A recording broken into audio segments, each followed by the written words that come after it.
विराट कोहली और अनुष्का है तो विराज बैठ प्रसन्न हो। जी अभी ठीक। हाँ, नहीं, ठीक ही रहना चाहिए। हम आपको अपने प्रभु का विधान बताते हैं थोड़ा सा।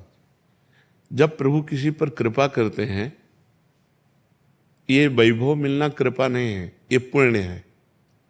पुण्य से एक घोर पापी को भी बहुत देखो, पाप करके भी उनका कोई पुण्य है जिससे वो सुकृत पूर्व के सुकृतवश चल रहे हैं, नया पाप है।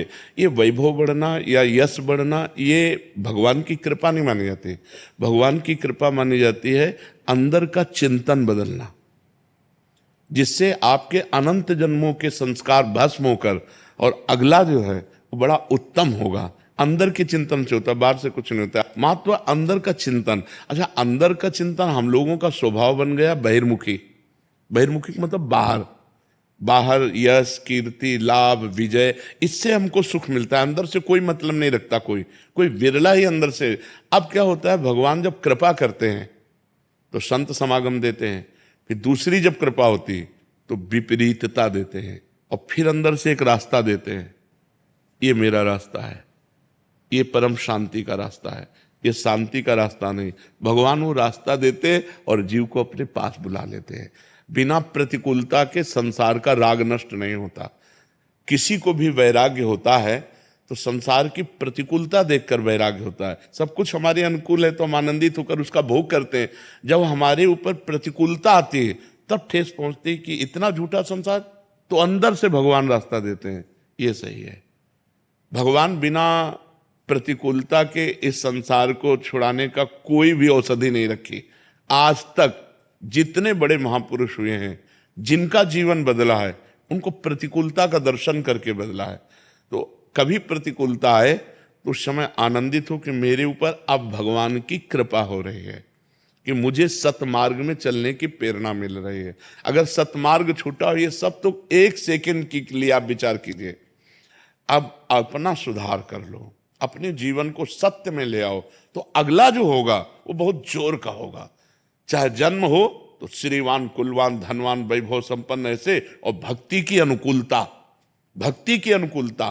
खास बात श्रीवान धनवान कुलवान नहीं, खास बात भक्ति की अनुकूलता। अगर इस जन्म में भगवत प्राप्ति नहीं हुई तो भगवान श्री कृष्ण ने गीता में कहा है कि मेरे भक्त का नाश नहीं होता, मैं कुलवान धनवान श्रीवानों के कुल में जन्म देता हूं और फिर पुनः भक्ति का माहौल देता हूं, और पूर्व का जो भजन छूटा हुआ हो वहीं से उसको। अब बिल्कुल ऐसे ही रहो जैसे रह रहे हो, बिल्कुल संसारिक बन करके रहो, लेकिन अंदर का चिंतन आपका बदल जाए। अंदर के चिंतन में आपकी यश की भावना न रह जाए, अंदर के चिंतन में आपको धन बढ़ाने की भावना न रह जाए। अंदर का चिंतन हो जाए, प्रभु बहुत जन्म व्यतीत हो गए, अब एक बार आपसे मिलना चाहती हूँ, एक बार आपसे मिलना चाहते हैं प्रभु, मुझे आप चाहिए, अब संसार नहीं। तो बात बन जाएगी, तो बात बन जाएगी। तो इसलिए आनंद पूर्वक भगवान का नाम जप करो, बिल्कुल चिंता मत करो। बाबा, क्या नाम जप से हो जाएगा पूरा? ये हम अपने जीवन का अनुभव बताते हैं। सांख्य योग और अष्टांग योग और कर्म योग और भक्ति योग, चारों योगों में प्रवेश रहा है। पहले हम सन्यासी रहे हैं 20 वर्ष सन्यासी रहे काशी विश्वनाथ जी। तो हम सांख्य योग, अष्टांग योग, जो अष्टांग योग है ना, अष्टांग योग, कर्म योग, इन तीनों को अच्छी प्रकार जान करके और फिर भक्ति योग में आए हैं। स्वयं भगवान शंकर से बढ़कर कोई ज्ञानी तो नहीं ना, सनकादि से बढ़कर कोई ज्ञानी नहीं। वो हरिशरणम हरिशरणम सनकादि हर समय जपते रहते हैं। भगवान शिव राम राम राम राम राम राम जपते रहते हैं। हम वृंदावनवासी प्रिया प्रीतम के उपासी, तो जो राम में राह है वही राह है, जो धा है ये रस देने वाली वस्तु है। तो हम राधा राधा राधा राधा, मतलब आप ये समझो कि हमारी इतनी तार्किक बुद्धि रही, हमारी श्रद्धालु बुद्धि नहीं रही। सन्यासी की जो बुद्धि होती है वो तर्क प्रधान होती, कसौटी पर कसने पर। तो हम केवल भावुकता में राधा राधा का प्रचार नहीं कह रहे कि हमने सुना और ऐसे ग्रंथों में पढ़ा और ऐसे कह रहे, स्वयं स्वाद लेके कह रहे और विश्वास के साथ कह रहे कि यदि आप राधा राधा जपते हो तो इसी जन्म में भगवत प्राप्ति हो जाएगी, इसी जन्म में। जैसे किसी से कहा जाए कि तुम सत्य बोलो, मंदिर में चढ़ के बोलो, तो हम मंदिर में नहीं, हम वृंदावन में बैठे हैं। करोड़ों मंदिर इसकी समानता नहीं कर सकते, भगवान का परम धाम है।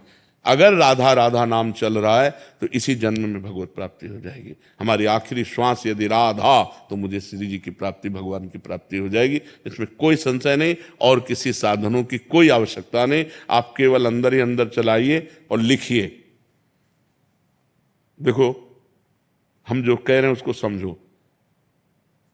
बहुत अधिक नाम जपने की हमें चेष्टा नहीं करनी, कम संख्या हो लेकिन मन लगा करके हो। जैसे हम, अब देखो, आप लिखो राधा, अपने दिमाग में लिखो, खुले नेत्रों लिखो, या बाहर बाहर देखो, दिखाई दे रहा है राधा लिखा हुआ, वही कान में सुनो राधा, वही अंदर उठाओ राधा, ये तीनों का एकाकार हो जाए तो ये करोड़ों नाम जप के बराबर है।